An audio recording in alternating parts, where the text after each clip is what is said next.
let's do this. We have been wanting to bring you to our grid community for some time. We're streaming, by the way. I think we've got like 11 or 12 people. People are going to be coming in. Sure. But we're also streaming to our grid Facebook group. There's around 6,000 people in there. So people are going to be watching the recording. And we wanted to bring you in here because a couple reasons. One, when you and I talked, I was like, man, this is the ability for people to be able to buy and work on getting yield in a time when it's very difficult to get yield, right, from real estate. So that was one. Two, incredibly impressed with what you built. Like after I had you on our podcast, I was like, that guy he understands the full life cycle of what this world looks like, right? You owned a bunch of houses at one point, and you thought, wow, more houses meant more money, but not always. If those assets are older assets that require a lot of maintenance and a lot of work, and the tenant pool isn't the greatest, right? Which I had experienced that in my life. Like I had gone through that too. And then you pivoted and you built this unbelievable business. And you've discovered a different way to do it, right? And oftentimes a lot of our wisdom and knowledge just comes from experience of what didn't work. And now you're finding this thing works. And we want to bring it to our grid community so that people can understand what it is that you actually do. And then, my friend Chris Craddock, by the way, I was just talking to him. He says hi, and he's a big fan. So no, Chris is great. And Chris definitely embodies the realtor investor lifestyle. He's 100%. He's one of my few friends that has more kids than me. So, I'm a big fan of Chris, in case anyone knows him. We're having here locally, because we'll have multiple grid end of the year parties around the country. One of the things that we do is we always we'll have them at different locations, and we'll always award based on the community an outstanding deal of the year. It's not typically the most profitable. It could be the most creative. It could be somebody's first deal, but we get all these submissions in, locally. And then we read those submissions, and then we select one to be like the grid deal of the year. Well, this year we're hosting it at Chris's house, which is this 12,000 square foot beauty. So if you guys are local to the DMV, on December 10th, I want to let you know, from 6 to 10, fully catered Christmas holiday party where we're going to have, 200 plus investors crash Chris's house, destroy it. I promised him we would hire a crew to clean up afterwards. But anyhow, I'm a big fan of him as well. Him and I are very good friends. So, Jim, tell us a little bit about you, your business, and what you're up to, and why you think it's important to be sharing what you guys are doing with the grid community. Yeah. Thanks for that, Rob. And like you guys, I am a licensed agent, but I started investing in real estate 25 years ago. And that first deal I'll never forget. I'm sure you guys have asked, what's the best real estate course you ever took? And I'm like, that's easy. 432 North M Street, Lompoc, California. And man, it's been a journey since then. And I've always really focused on the investor side. And I was the extra rehabber. I started in California. I did bulk foreclosures out there, and then moved to Florida, did the same. Truth be told, though, you guys say, he's done, over 1,000 rehabs. He must be really handy. I was allowed to help with the first 2 rehabs, and my contractor friend said I had no talent in any shape, way, or form for rehabbing properties. But I was good at coordinating. I was good at putting the pieces together, finding the right subs. And that's what I've always done. And so for a number of years, for about 15 years, I would buy, fix, and either resell or keep foreclosure rentals for myself. About 10 years ago, in our Northeast Florida area. And I do have slides if you want me to show slides. Robert, yeah, that'd be great. Formal. Okay, let me do a share screen real quick. I can't share my screen because someone else is sharing, but that's okay. So I'll keep talking. So about 10 years ago, though, Rob, as you know, we talked about in the podcast, finding fixer-uppers in Northeast Florida was getting a lot a lot more difficult. Oh, there we go. So I'll try to share and go through. And with that being the case, we had to find a new way. And I was always trying to improve what we looked for when I was investing for myself and for others. And my now building partner, we had done a bunch of deals together, came to me and said, well, why don't we build our own properties instead of rehab old properties? You know, and that was like an insult. I mean, I wore that badge of honor on my sleeve. I rehab houses. What, how dare you? And and here it is 10 years later, we were able to scale in a way we never could have doing old fixer-uppers. We went into kind of our own realm with much less competition, better results, better longevity. The great thing you guys know, if you work with investors, they don't buy like one house every 7 years. They might buy 2, 3 houses a year.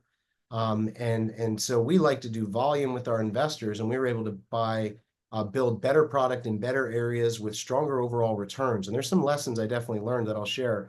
You know, our sweet spot now is I don't do any rehabs. I just build single family duplex and quads in high growth markets in Florida. That's all we do right now. And you'll notice that we're not in we're not in Miami, we're not in Tampa, we're not in Orlando. And a Northeast guy like me, you're probably saying, oh, well, that's all Florida is. What do you mean? There's nothing left. Well, Florida is the third most populated state and is having huge growth. So our job is to go to second tier markets where we feel the median value is a lot better. And you can get cash flow right away, and there's supposed to be more growth. You know, Tampa, Orlando, Miami, I have friends and relatives there, great spot. You're not going to get cash flow. And I also think it's a little risky to get in at the value prices right now in those markets. And the 5 things we are looking for in every market, or we won't build there, there has to be active economic growth, population growth, a good affordability index. And this is something, that Chris and I have talked about, with Chris starting to bring people down to us, Rob. DC is great. It's a little harder to find cash flow. That affordability index, if you guys have heard it, the affordability index basically is what the median value of a house is in that area compared to the average family household income. And the more out of whack that number is, your affordability index is not good. And the better that is, well, the better that your affordability index is. This one thing is what we look for and has really created most of my wealth going from California to Northeast Florida was following the affordability index numbers. And along with that, is it desirable? What are people doing in healthy supply and demand? We work with a number of the largest podcasters and real estate influencers out there. And our whole message, as you know, Rob, is it used to be find the deal, finance the deal, manage the deal. Well, now we find the right spot to build for you. We build on our dime. We have our own in-house financing, and we have long-term management. I didn't know if you wanted to stop and ask any questions, Rob, or you want me to keep going? No, that's great. I was just thinking like completely turnkey at that point, right? Yeah, and turnkey has been a big word in the industry. With working with a lot, again, these big real estate educators and podcasters. And like me, turnkey used to mean you find an old house, you fix it up, and you get everything done for you. And that I made a lot of wealth that way, a lot of people I worked with. But we've learned that new construction is kind of the 2.0. Most of the people that we work with, Rob, they are not living in Florida, so they're several states away. They don't want headaches, and they are truly looking long term, and looking for more of a quality, longer term hold. And what I found is sometimes with the turnkeys, it's more inexpensive properties in questionable areas that have a lot of turnover. So it's a lot of work, and you don't get as smooth of a ride. And the new construction for the turnkey, now we do not offer rehabs. We will only do new construction following this. Just a couple of things so you guys know, now we have just under $1 billion under asset management through our build to rent program. It's producing about $56 million a year for our investors. That's annual recurring revenue. It's created just in the last few years, almost 200 million in equity. We have over 1,000 current investors. We've developed over 9,000 properties, housing well over 10,000 people. And for us, sorry, it looks like I got a little pause here. We have over 5,000 lots currently in Florida. Team members over 120, so it's not just me. Lots more people making it happen. And we have over 5,000 lots in Florida that we plan to build out in those high growth markets. Yeah, our minimum investment is 80,000. You know, some people that's an easy starting for. Some it's they can reach it. Others it's not. But we've had to focus on catering to people that are serious about building a portfolio, and they need at least an $80,000 minimum to start building that. Otherwise, we direct them to other sources that might be more affordable, but that's where we start off and work with wealthy individuals. Again, most of our clients would be successful realtors in other areas, successor lenders in other areas, business owners, doctors, dentists, and tech entrepreneurs actually work with us quite a bit. And again, that's 5,000 lots that we are building out in Florida. What's kind of exciting about us right now is about 2 years ago, part of our company was acquired by a group called Sumitomo Forestry. I don't know if you've ever heard of them. Warren Buffett is very heavily invested in one of their other conglomerates in Japan. They're over 331 years old. And they have been able to step in and give us, we don't have any bank debt. So obviously, I'm sure with you guys being realtors, you always want to make sure your builder's healthy. Well, we have no bank debt, zero. And with their balance sheet now being very healthy and strong, we have all the money we need to build out these lots where a lot of our builder friends the banks are screwy right now with all the craziness in the commercial markets and interest rates. We don't have that slowdown. And also we're able to offer our own financing now that we have such a strong balance sheet with them involved. They built 17,000 homes worldwide. They're over 330 years old. They've been a dream to work with because they give me and my partner and our leadership team the autonomy to run the company, but fully finance us. And that gives our people better deals in pricing and quality, better service, and better future. And we're on what's called a continual build. So some people hear new construction, they go, okay, I got to put up a deposit and wait 15 months. Actually, you can close on one of our houses with our in-house financing in 21 days. And that's one of the things that we're proud of. And I'll go over our in-house financing, success track record. Again, I invest in the S&P 500. And, for the last 5 years, about a 10.5%, good solid real estate fund, which is completely hands off, 13.5%. But if you had invested 250,000 in our new construction turnkey rentals, you would have made over 69% on your money annually over the last 5 years. And we have lots of case studies to show that. I always say that's why, the big hedge funds and that come to guys like us, like all of us, to raise money. They can pay us that 13% return to own the property themselves, right? And that's why I encourage people, hey, invest in all these things. Again, I'm not a financial planner or by any means, but invest in something like the S&P 500, invest in good real estate funds. But for me, most of my wealth has been created by holding property. Jim, quick question. Like Yes. one of my areas of just vigilance is Yes. I'm seeing now this is probably some of the markets that had like a lot of appreciation. You've got tech markets in Texas, like Austin, Texas, which has a lot of inventory that's been stacking on itself. You're seeing parts in Florida right now, in Miami, where inventory is starting to stack on itself.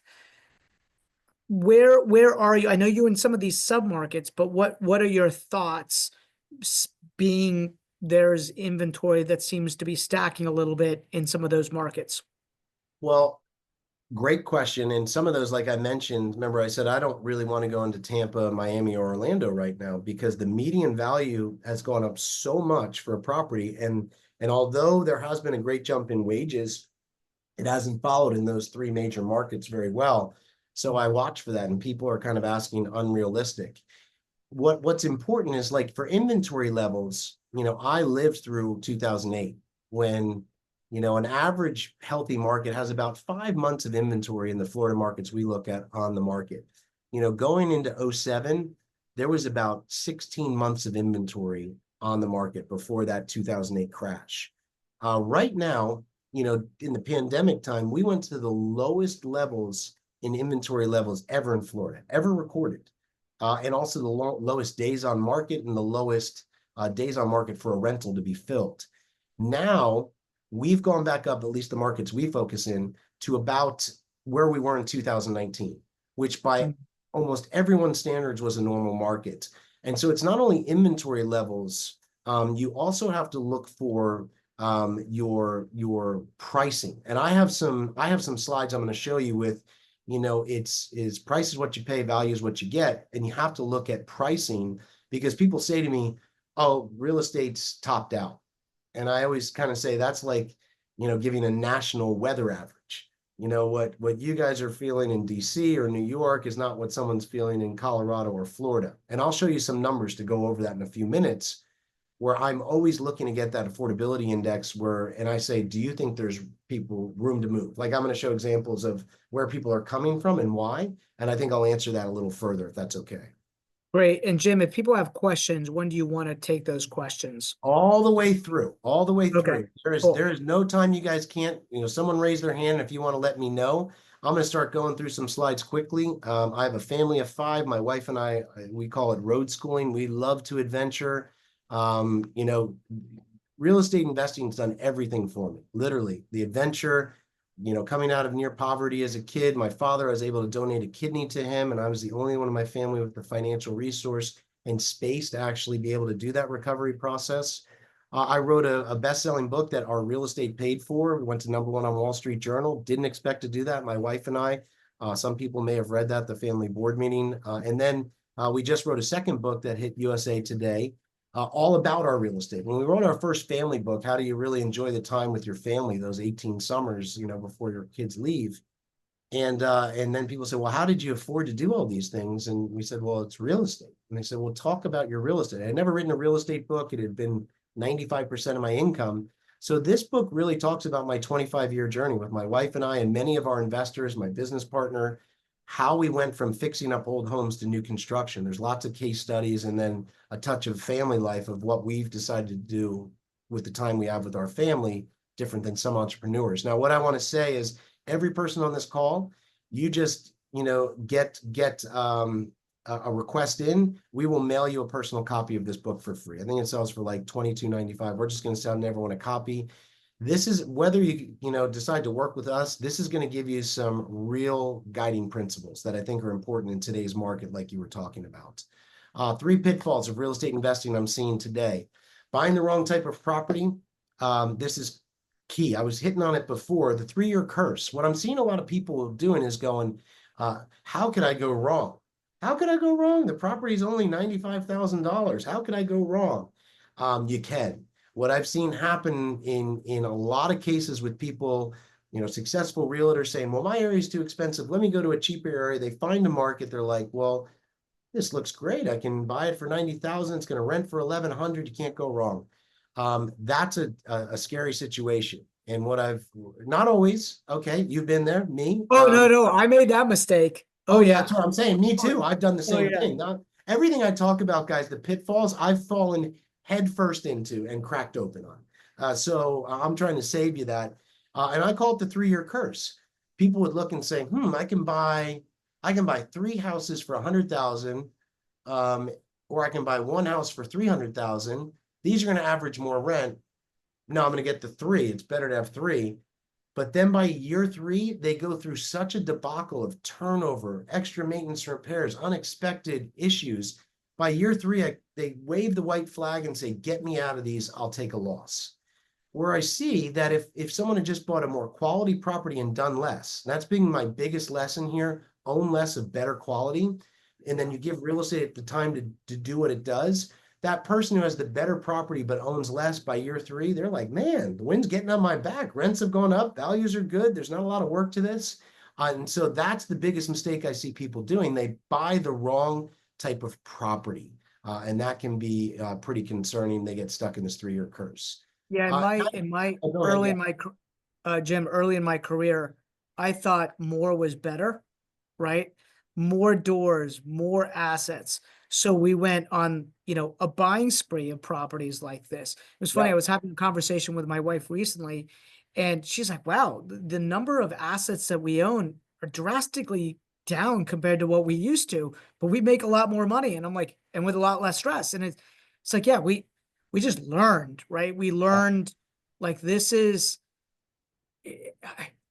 I don't want to have people have to go through that hardship that we went through during that process. We just sold a property that we held for 15 years that I had shut down, Jim. By the way, I'd shut it down. It was more affordable to have the asset like vacant and shut Oh yeah, down and I just get pay it. the mortgage than to put tenants into it. And Yeah, I sold the asset last year because I had some big gains. So I offset it with a really big loss. And I just said, I'm out. I'm yeah, out, yeah. you know? And look, I talk about this in the book. A couple of our, not only me, but a few of our clients talk about the same thing. It's a very common. The intention was good. And again, how could you go wrong, right? How could you go wrong, Rob? It's only cost X amount. You can't go wrong.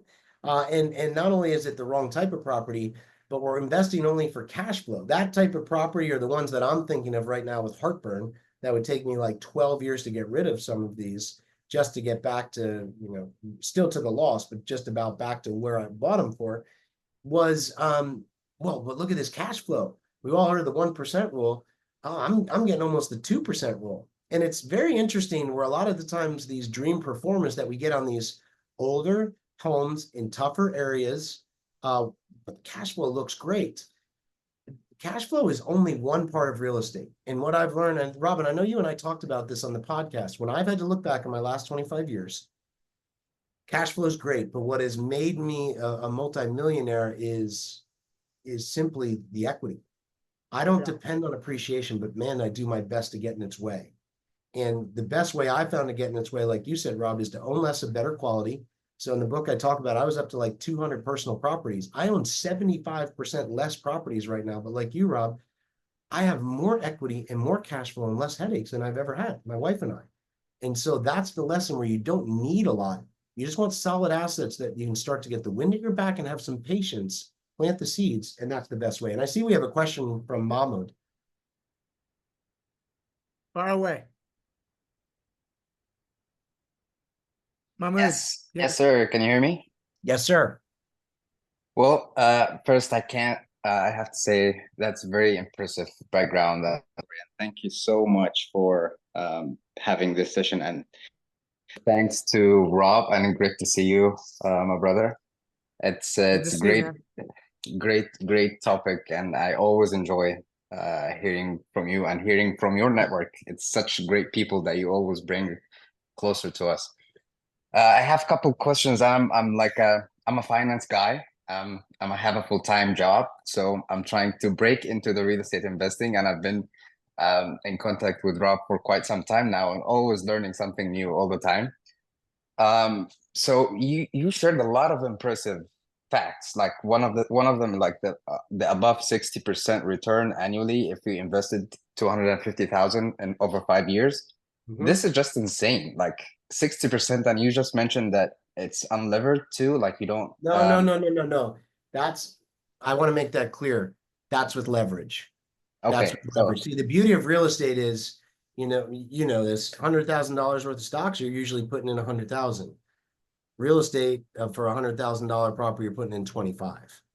perfect. So Now that makes sense. yeah, so yeah, good distinction. I don't want to mislead anyone, but yeah, it's getting in the market at the right time. And I'm not saying I can promise that every 5 years, but there was growth in every area, not only value, but also rental growth. And also we were planting in the right areas where we're building. So those are very accurate numbers that our property counselors share more open information about. Got it. So this 60% is like like a compounded annual average for It's a all. combination. It's a combination of equity growth, rental growth, depreciation estimates, and then also debt paydown. So those are what accumulated up to that 69.11. Gotcha. Another question, which is financing. You said you didn't start with taking any debt from the banks. Uh, but did you have, like, when new construction, you need a lot of capital. I'm also trying to build 2 lots, and I'm struggling with finding the right contractor for it.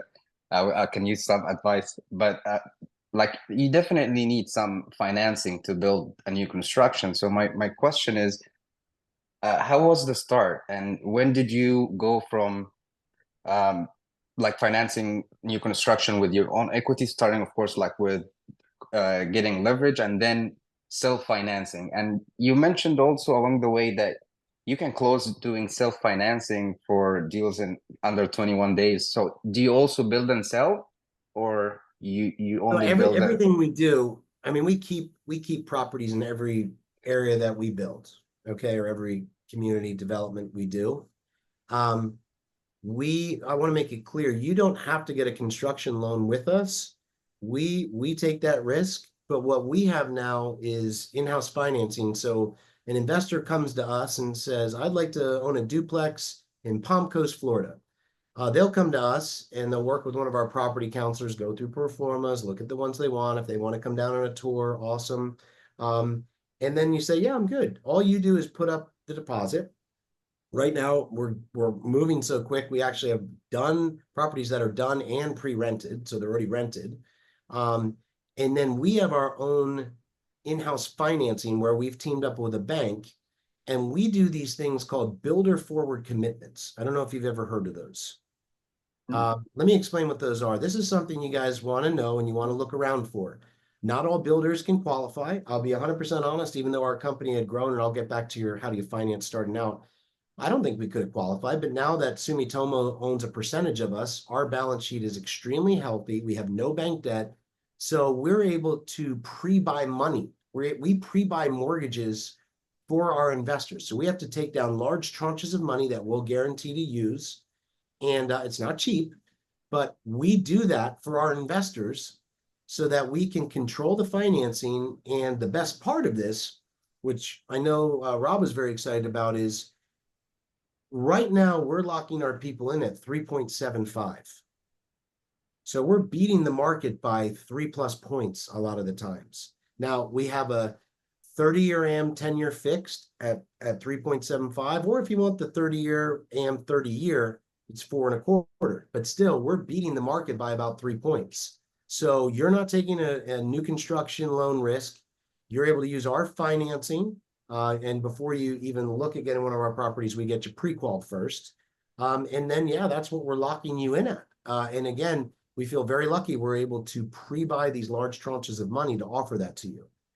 So that's one of the reasons where, as Rob said on the podcast, well, Jim, how are you cash flowing in Florida? It's gone up so much and there's teeterings.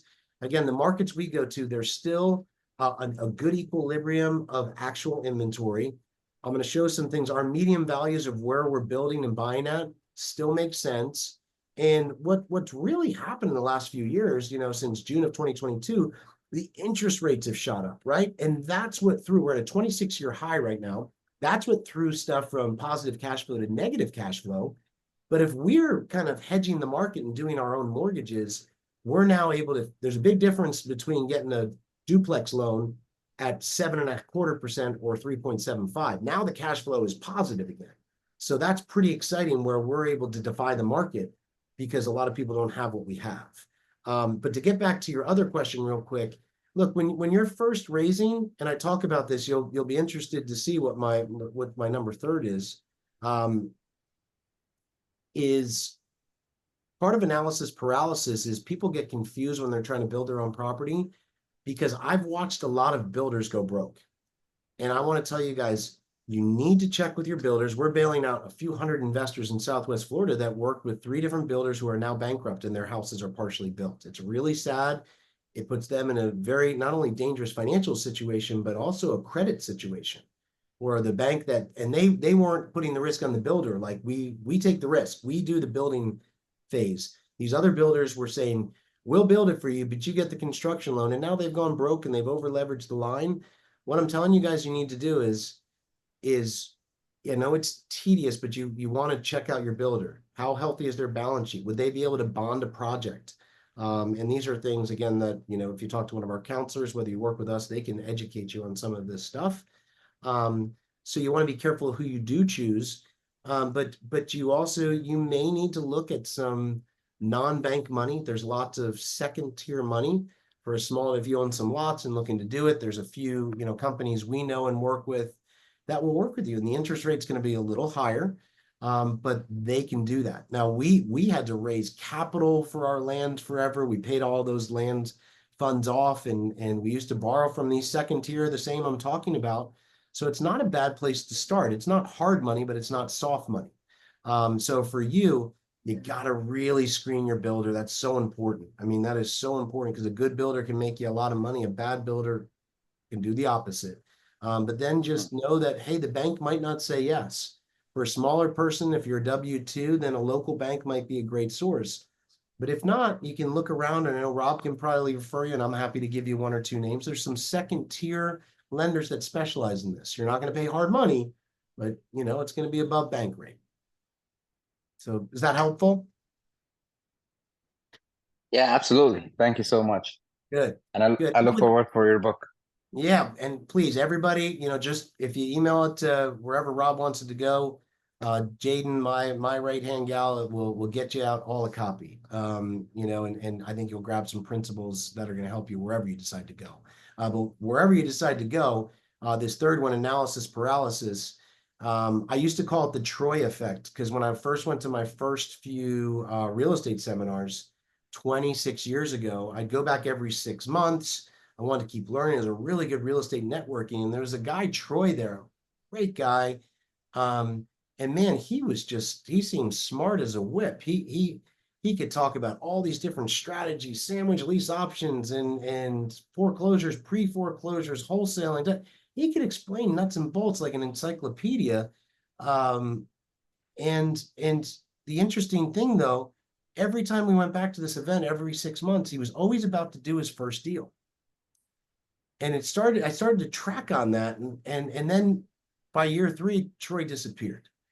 And what I always encourage, especially for my realtor friends, that real estate has money around it. You're making money in it, not to hold some property after you do some basic homework and pick your kind of buy box to not take action, then time is not on your side. Because analysis paralysis has lost a lot more money than taking action has. And that's where I see people's biggest regrets. Now, sometimes there's, people like me or Rob where we're like, yeah, go, go, go, go, go. And we took it the opposite way, which was just as bad. But more often than not, people are like, oh, I don't know, I own 3 properties. My life's going to be different. I'm going to go broke. The tenants are going to want to show up at my house 3 states away and come after me. Like, we play all these things in our head. Analysis paralysis is really painful. And I'm just so glad, guys, that I started planting seeds 25 years ago, because all the important things, and I go into that more in other talks, that I've been able to do, from time with my family, the thing with my dad, travel, projects of service that we care so much about. I've worked from Dallas quite a bit the last couple weeks, because a very good friend of mine is surviving pancreatic cancer 15 months in on a 2 months to live diagnosis. These are the things that real estate can start to pay for. And if you get that analysis paralysis, when you do need to step back, and if all of you have is commissions, well, the buck stops with you. Yes, you can have a team. But I've seen with my real estate, whether I'm pulling some equity off, whether I'm living off cash flow, and I keep very lowly leveraged, but I'll pull some equity off sometimes for something. That's your choice. And that's a really nice thing. And analysis paralysis can prevent that. And we all know 5 years goes like that, guys. Holy cow, 5 years goes like that. So anyway, be careful of analysis paralysis. Let me tell you real quick, the main reason why you guys can beat the institutions. And I work with the institutions. We work with some of the biggest. Happy to share that list with you. We can beat them right now. And I prefer working with the Main Street investors. This is just something that, I wanted to show. Insurance rates. The institutions, they don't get the mom and pop insurance rates that you and I get if we buy 2 or 3 single families. They have to go into more of a commercial because they have so much exposure. And so they're at a loss, and they got to work with some of these bigger groups. This is a real email from last September. Doctor friend of mine owns some property in Cape Coral, a couple of single family homes. They tried to raise his insurance. He went with a national insurance group from $1,600 a year to $6,500 a year. Now that's devastating to cash flow. And I said, Peter, did you check with Chris? over at Leland Insurance. He said, "Oh, I went with my national guy because he's from Michigan. I had a guy here." And lo and behold, within a half hour of getting this, he was getting quoted more up in the commercial range of what the hedge funds have to pay since they have so many properties. They get charged more. They're more exposed. He went from getting almost charged $6,500 a year from his 1,600 down to 1,200 a year. The institutions can't get the insurance rates that we get, guys. Now they'll try some of these bigger groups, but they can't. So you can get better insurance rates, which gives you a better advantage on cash flow. The interest rates, the commercial interest rates are crazy right now. And these are residential. Like I told you, our builder for forward commitments are going down. There's about $900 billion on the sidelines right now with the institutions wanting to go into residential real estate. They can't do it right now because they're outside their buy box because rates are so high. And most small investors, you can see how high it is right now. This is Wells Fargo recently. That's where you have to look again, whether it's with us or someone else. Does someone have a builder forward commitment rate that you can get down? Again, our in-house financing, you look at this right now, completely different than what the banks are going to show you because we're able to control that with our balance sheet support. And then the number one issues that I'm seeing in the real estate markets in 2025, how you can benefit, is affordability. Affordability is where you want to look. You hit on it, Rob. You're like, hey, I'm seeing some weird things in Miami and that. So am I. And the numbers are out of whack. It's not affordable by any means. That affordability index, average family income, average price in that area, out of whack. If you can find areas that are affordable still, that good affordability index, because other people are going, oh, everything's too high. That's just not true. That's why we're building in certain areas soon. And you can look at that. And affordability is still pretty good right now in certain markets with rates at an all-time high. And every person I've said to is we're expecting 5 to 7 rate cuts over the next 12 months. So as that starts to happen, that is a really important thing for you to get ahead of, because there's going to be more people coming back into the market with that. You look at this before rates have even gone down. A year ago, average median sales price was 480. Before rates have even started to drop, it's at 418. So there's already been a drop in certain areas. Mortgage payment income ratio was 57% of income a year ago. It's already down to 48%. Imagine what's going to happen when rates start to drop. A lot more people are going to be coming into the market. Hey, Jim, let me show you Jim, I have this. a question. Go ahead, Rob. Do- Yeah, please. And anyone do cut you- off. I'm just kind of dialogue. Yeah, if you have do you have like almost like an affordability box that you look for? Like when you're Yes, looking at sir. a market? Yes, sir. So let's look at it. I got it right here. So Okay. this is a great thing for you guys to know how to do. We've had a ton of buyers come out of Salt Lake City, Utah over the last couple of years. Pretty market, but it's gone way out of whack. Let's look at it right now. Salt Lake City, Utah, the median price for a home, just under $600,000. The median household income, just over $75,000, and the average rent, $1,630. Okay. The affordability index, you see that number, guys, that 12.6%. Very easy for you guys to learn how to do. You divide that home value into the median household income. It's a 12.6% affordability index. What does this mean? Here's what I've learned, guys. Anything under 10% affordability index, not good. Just not good. Anything over 20%, as long as it's not in a bad area, all those things I told you, the pitfalls, there's some real promise there. There's some, you're not depending on appreciation, but man, you're doing a good job in getting its way, and then there's the in-betweeners, under 15%, between 10 and 15. Yeah, it might still be worth it, but you're going to get low cash flow, but really under 10, not great. Over 20, that's when it makes sense. So again, we're looking at this. We've had a ton of Salt Lake investors. They have properties out there, come and buy with us. Well, why? Well, look at the median home value from that to Jacksonville. Jacksonville is our pretty much middle market of our pricing. We're going from 598 down to 302. The household income, when you look at this is almost the same. So when you guys are looking at something for your own risk analysis, who do you think has the better opportunity to buy a home in their home market? The average family in Salt Lake who's at $75,000 in a $600,000 house, or the average home in homeowner family household income in Jacksonville who's just over 70,000 at half the price. I mean, I think it's pretty obvious. And again, you divide that median home value into the income, you're at a 23.3% affordability index. Start having fun with this, guys. Play around with it. Pull up San Francisco. Tell me what you see when you see that. 2%. Yeah, exactly. You pull up, and I think I got one of these in here. You know, here, Orange County, California, ton of investors coming from Central Coast, California and Orange County. Average 1.1.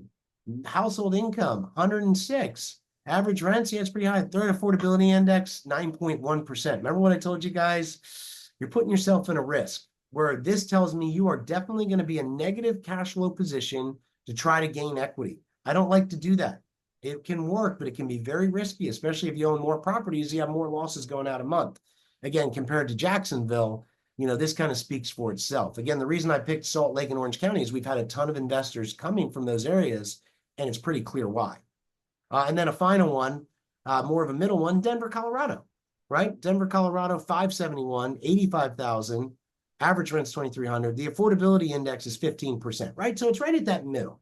Maybe Denver can work. I don't like the landlord laws there, to be quite frank with you, in Colorado. That's a big thing for us as well. But again, with Jacksonville, a little bit of a lower median income, but that house price again is substantially less. We're talking 80+% less for that. So this is something absolutely key to look for, Rob. Yeah, I love that. And guys, feel free if anybody has any specific questions, like just jump in. Yeah. I love the idea that somebody could actually build a duplex, right? Or do you build Yeah. do you guys build quads as well? Or no? That's our recipe for success. Most of our investors we work with all investors. Our avatar, most successful investor, normally buys 3 to 8 properties with us, a combination of single family, duplex, and quads. They take advantage of their serviceability with our in-house financing, and they want to get more units, and so they'll usually do a combo. So that's what we offer. You know, single families have the greatest history of equity appreciation in the right area. Duplexes are kind of quasi, where you can obviously sell down the road a single family to a first-time home buyer, and I did that a lot, and that's a great way to exit at the top. A duplex is the same. It has a little bit of a quasi first-time home buyer, live in one side, rent the other. House hacking is getting more important, and that's great. Or you could sell to an investor. And then our quads, those are going to have the highest cash flow. You're getting 4 units with 1 loan, but you're probably going to sell that to an investor. We have had some house hacking with quads, but again, that's kind of the combo of our recipe. That's interesting. Yeah, that's interesting. Yeah. So looking out, Rob, real quick, inventory shortage, guys. We're going to go into an inventory shortage. You guys mark my words, when all the interest rates went up, a lot of builders got put on the sidelines, permits got put on hold. So we had a lot of COVID inventory in a lot of areas of the US, like you were talking about Texas and other areas, even where we were. And so it came on the market. And so it slowed down absorption rate, and it temporarily upped the inventory on there. But you look at, and we can send you all sorts of charts from the Fed of what's coming out. By about mid-2025, there's about a 2-year gap. We're working through and absorbing the inventory that came out that was delayed through COVID. By about mid-2025, what we're seeing, especially in the markets we focus on, where renting a property went from an average of about 35 days to like 65 days. We're already seeing that come down, but we're already seeing the inventory starting to go. By about mid next year, and remember this, there's nothing coming behind it. It's going to be very interesting, and this isn't my opinion. This is the statistical facts you can look up from Fed charts and such, and we follow this really closely. You all know what happens when inventory gets tight, so it'll be very interesting. So that's why we're encouraging people, and again, whether it's with us or someone else, I'm just giving you guys this. If you're not thinking about buying property over the next 3 years, really, and you're just learning, that's fine. This is here to learn, that's fine. But if you're considering buying, anytime over the next year or so, I would heavily look at over the next 6 months to take action somewhere. Because with rates starting to come down, with a potential inventory shortage, again, I don't depend on appreciation, but I look for signs to get in its way. If you can get into a solid property, good fundamentals, good management, and some cash flow to start, I think you're in a good position. I think what people can do, one thing I learned when I got my ass kicked by buying a lot of those things. They looked great on paper. It looked like I was getting the 2% rule, only to discover that I was like negative on it. If I just done a basic search of growth in that market, what does growth look like? How many jobs are being created in that market? How many people are moving in versus going out? Like if I just done that basic work, I would have saved myself a lot of Yeah, pain, right? me So just do too. your homework, right? When you're looking to go into another market. Yeah.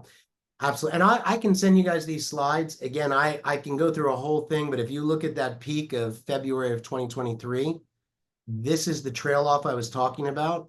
And absorption takes normally about 18 months or so. So again, I can go into it, get you guys this, but just know the way that we've hit, and especially in these markets that are continuing, like in our Florida markets, to have, 1,100 people a day going there. It's going Jim, to be interesting what to see. markets? Jacksonville? So our, What? our main markets are Northeast Florida, Jacksonville, Palm Coast. Then we're in the central of Florida, which is Ocala, Inverness, and Citrus Springs. And then we're in about 7 different markets down in Southwest Florida. You kind of put a point on Fort Myers and we go all around that. And I won't have time to go over that today. You hear that?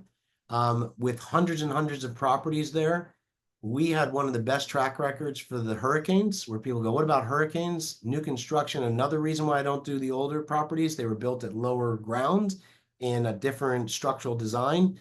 We've had so little injury with the main part of the hurricanes going over our properties. The insurance companies reward us with about 80% less of a premium, sometimes annual premium on insurance. So anyway, I digress, but that's another thing that's important to know. Those are our main markets, though. One thing too, real quick, Rob, again, I'll send these all to you. Why are you in Florida? Well, we looked at Alabama as well. One of my mentors years ago said, population growth can cover up mistakes.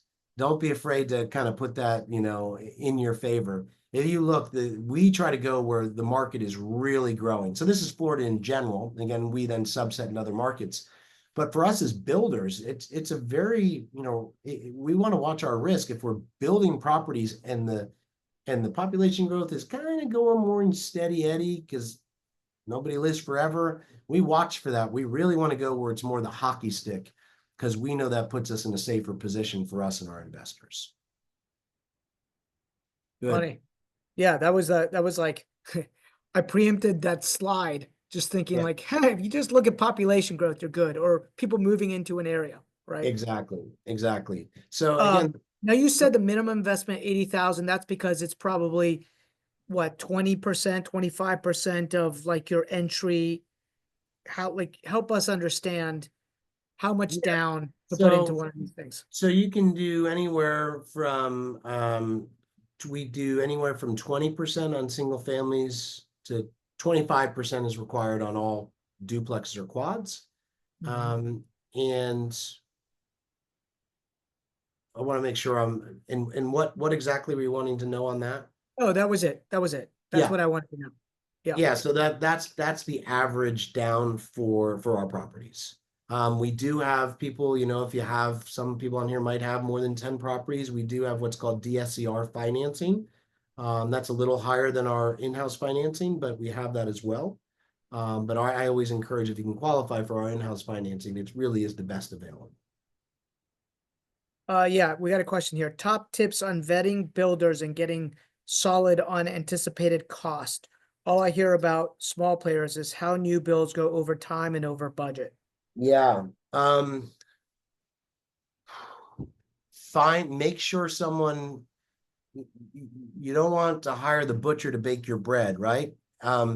You want to find a builder that specializes in what you do.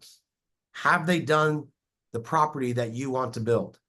Can I see some examples? Can I drive by them? Can I talk to the investor that you built for? How is your balance sheet? You want to look up, do they have any, big lawsuits against them? Are there big liens on them? You gotta research your builder. Most builders, can you bond a project? Most will not be able to do that. That's something we couldn't have done until Sumitomo bought into our company. But that gives you safety. So those are some of the questions that I would ask. You know, don't try to get a semi-custom builder to build you a starter home if they've never done it, and it's, oh yeah, we'll take on this side thing, then they get bored with it and they get a bigger fee job. Find someone that's really specialized in it. I know when I think it's on your thing, you know, if someone hasn't built at least 500 rental properties, that's fine, but just know they're in a beginner phase. Mhm. You know, it's interesting. I think a classic mistake that many newer entrepreneurs, business owners, investors make is that they're always watching their pennies, as they should, right? They should always be watching their pennies. But Yep. this mistake happens, and I see it all the time, where they find a builder who's going to do it at a really good price. They've vetted like 3 or 4 builders, so they feel like they've done their homework. And there's this one builder that they like, and they're they're cheaper than the others. And because you're trying to be prudent with your money, you feel like you're making a really good decision by going with that lower bid. Maybe it's not a builder, maybe it's a CPA, or maybe it's an attorney. I have often found that that is always a recipe for me to pay more in the long run, because I'm typically dealing with somebody who's willing to take that lower rate because I am a newer customer for them, or they just haven't learned their margins. Yeah. And the next thing I find is that I'm paying for their mistakes along the way, and oftentimes you have to go back and fix that and hire the more seasoned builder, or hire the more seasoned CPA, or hire the more seasoned attorney, because the first person screwed it up. So, just know that when you guys are out there vetting people, don't go for like, cheaper isn't better. The cheaper price isn't better, right? It's like, always think value. What's the Yep. value I'm getting, right? Which is also kind of goes back to that whole conversation of when you're looking at 2 assets on paper, right? And you're like, okay, this is a cash flow market and this is an appreciation market. Like oftentimes people get seduced by that like cash flow market because they want to quit their job. They're like, oh my God, I can replace my income with these 5 houses, 4 houses, 6 houses. And it just becomes a drain. It's an alligator on you. Yeah. And you look at that other appreciation market because of like permits and population growth and job growth. And on paper it doesn't look as great, but man, over time, baby, those are the ones. Those are the ones, right? So just some No, wisdom great after points. 20 years of messing it up. Great points. Great points. And again, that's where I encourage, and we do that, and people have their own lots in markets that, you know, we're building in. They're like, will you build for us? And we do that. We call it a fee build, and we'll say, sure, we'll build it for you, and that works. But a lot of people who try to find their own lot or work with their builder, yes, you can save some percentage for sure. But also, a lot of the people that we're working with are trying to buy back their time. Like every person that I named to you, a tech entrepreneur, Yeah. a business owner, a doctor, dentist, really high performing realtor, lender, they don't have a lot of time. They're like, holy cow, I could have just paid an extra 8% and had this done without the risk and the setback and this. I'm not saying either way is right or wrong, guys. It's just something you want to be aware of. Be really honest with yourself of, you know, you pick up one end of the stick, you pick up the other. And it's just something, there's Yeah. no wrong answer. I know some people that, yeah, they always find their own lot, they find their own builder, or they've come to us to contract, and that's what they do. Other people have started and said, why did I do this? I should have just had it all done for me. Jim, if people want to reach out to you directly, how do they do that? Yeah, you can reach me at jim.sheils, Sheils, at siflhomes.com. And if you guys want, you can go to jjplaybook.com. You'll be able to get some downloads of our book. and some, market reports. And then we'll also send you a free copy. So let's do that. And if you want to look directly at our properties, what we do, see more about our team and our history, you can go to southernimpressionhomes.com. I'll make sure you have all these, Rob, to send out to people. Great. Great. Yeah, and Jim's also prepared to, for those that are local here, fly in his private jet and fly us to Florida. No, I'm joking. I want to get out of the cold weather, Jim. It's cold Okay. here right now. It's Come cold. visit. Well, I grew up in New Jersey and I know what cold used to be. So, so come down and you can go, ooh, watch all the wimpy Floridians go, gosh, it's 62 today. You know, I woke up this morning thinking about how blessed I feel that we are in this business, right? That we have the ability to make an impact in our lives through real estate. On December 16th, I'm taking my mom and my dad and my sister and her family and my family to Australia for 3 weeks. Oh, And awesome. my parents are in their 80s and they're both alive. So I feel very blessed, right? That they're in their 80s. I know that they're not going to be around, forever. So I went all out. I got like every cool space, house, and I just like, hey, it's once in a lifetime, right? And I real love it. estate, yeah, has given us, the ability to do that. Because I'm definitely spending more than I've ever spent, like comfortably spent. And I'm like, how much longer are my parents going to be with me? Not much. Yeah, So yeah. like, Yeah. I'm like, let's do this. 15, 20 years ago, I wouldn't have been able to do that, right? Yep. Like properties give us also, as you were speaking, this sense of stability. Once you get to a certain point, you're like, hey, I've got all of these assets locked in at great interest rates, great prices, lots of equity. It's just like, you feel strong. So Yeah, 100%, yeah, 100%. you feel strong. Well, Jim, thank you for sharing. I've got a 4:30. I don't know if anybody else has any questions on here, but I would encourage all of you to reach out to Jim directly. You're all gonna get, Jim, we'll make sure that we We'll get you a send copy out of all, the slides and then just if you gather and can get them to Jaden, anyone who wants a free copy, there's no catch, we'll just mail you a copy. yeah, if you want to send your information to Jessica at gridinvestor.com, then Perfect. we can make that happen, right? Awesome. Jim, Mahmood, any final questions from you, Mahmood? no, it's been really great. I was gonna say, like you, Rob, I'm going on a road trip with the family and heading towards Florida, so I might just come say hi. Hey, let me tell you, in all seriousness, we love visitors. So come and see. If anyone who's ever trying to sell you investment property encourages you not to visit, red flag. So we love visitors. Come visit us. It's nice to see, our office, our team, our organization, our management, our projects, the areas, the neighborhoods. So if you're in, just get in touch with us. We can set you up with one of our property counselors. If I'm in town, maybe I'll be able to say hi to you.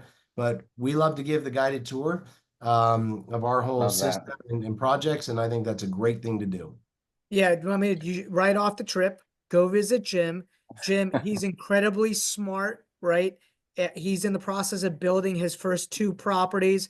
He's probably painstakingly spent hundreds of hours vetting, researching, right? They're going to be vacation rental properties in a market where we buy in the Shenandoah Valley area. So, yeah, Mahmood, we've got to catch up, man, before I leave. Yeah, absolutely. Thanks, Rob. Thanks, guys. Well, Thanks, listen, Jim. if I don't talk to you, have a great holiday season. Enjoy yourselves. Thanks for being here, and we'll hopefully be able to connect for the future.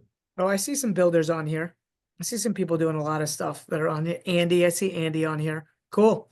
Okay, Yeah. guys, take care. Thanks, guys. Bye-bye. Take care. Bye bye.